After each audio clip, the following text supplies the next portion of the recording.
Hello viewers, রূপালী kitchen থেকে আমি সবাইকে স্বাগত জানাই। আর আজকে আমি আপনাদেরকে বানিয়ে দেখাবো ভেজিটেবিল স্যান্ডউইচ। এটা ঝটপট বানিয়ে নেওয়া যায় আর এটা খেতে খুবই সুস্বাদু হয়।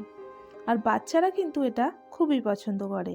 আপনারা ঝটপট সকালে নাস্তায় এটা বানিয়ে নিতে পারেন, আবার চাইলে বাচ্চাদের টিফিনেও কিন্তু বানিয়ে দিতে পারেন। চলুন আজকের রেসিপিটি ঝটপট বানিয়ে নেওয়া যাক।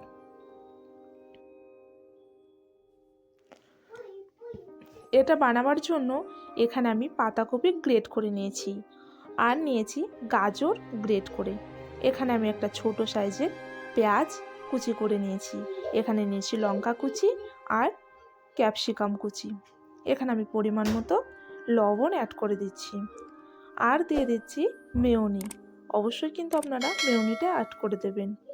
আর যদি মেয়োনিটা না থাকে তাহলে দুধের মালাইটাও অ্যাড করে দিতে পারেন। মেয়োনিটা একটু বেশি পরিমাণে দিতে হবে এখানে। এবার এটা ভালোভাবে সব উপকরণগুলো নাড়াচাড়া করে নিতে হবে। এটা ভালো করে মিক্সড করে নেব।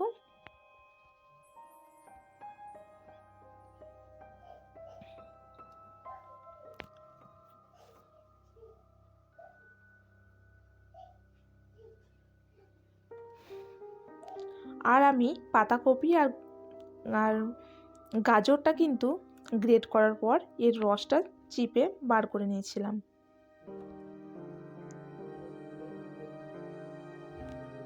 এটা মিক্সড করা হয়ে গেছে। আর ব্রেডটা দেখতে পাচ্ছেন আমি কিভাবে কেটে নিয়েছি।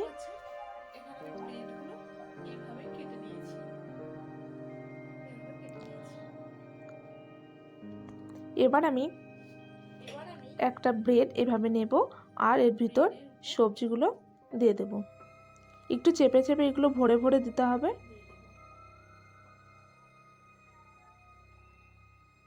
হ্যাঁ, এইভাবে সুন্দর করে চেপে চেপে দিয়ে দিতে হবে। যত পরিমাণে সবজিটা দেওয়া হবে তত কিন্তু এটা খেতে ভালো লাগবে।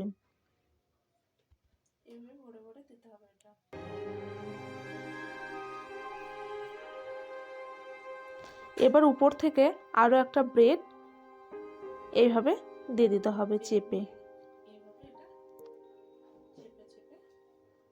সেমভাবে বাকিগুলো আমি বানিয়ে নেব।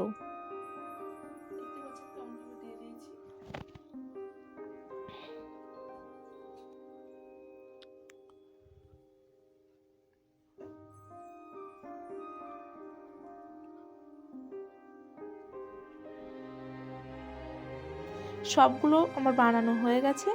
এবার এখানে একটা তাওয়া বসিয়ে দিয়েছি, এগুলো সব সেঁকে নেব। এবার তাওয়াটা গরম হওয়ার পরে এখানে আমি 1 স্পুন বাটার অ্যাড করে দিয়েছি। আমি দুই রকমভাবে আপনাদেরকে এটা ভেজে দেখিয়ে দেব, একটা ঘি দিয়ে ভাজবো আর একটা বাটার।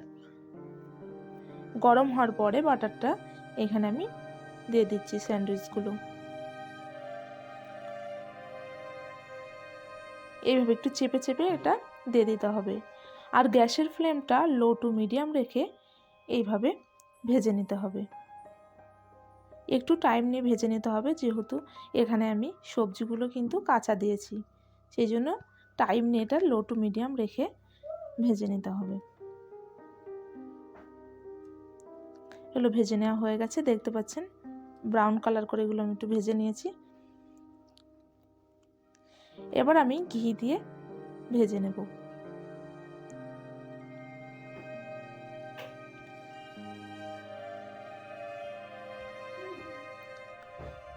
এইভাবে নাড়িয়ে চাড়িয়ে সুন্দর করে এগুলো গ্যাসের ফ্লেম লো টু মিডিয়াম রেখে ভেজে নিতে হবে। সবগুলো আমার বানিয়ে নেওয়া হয়ে গেছে, দেখতে পাচ্ছেন। এটা কিন্তু খেতে খুবই টেস্টি হয়। অবশ্যই কিন্তু আপনারা ঘরে ট্রাই করবেন। আর আমার ভিডিওটা আজকে কেমন লেগেছে কমেন্ট বক্সে প্লিজ জানিয়ে দেবেন। আর আমার চ্যানেলটি সাবস্ক্রাইব না করা থাকলে সাবস্ক্রাইব করার অনুরোধ রইল। তাহলে আজকের মতো বিদায় নিচ্ছি, দেখা হবে আবার নতুন একটি রেসিপি নিয়ে।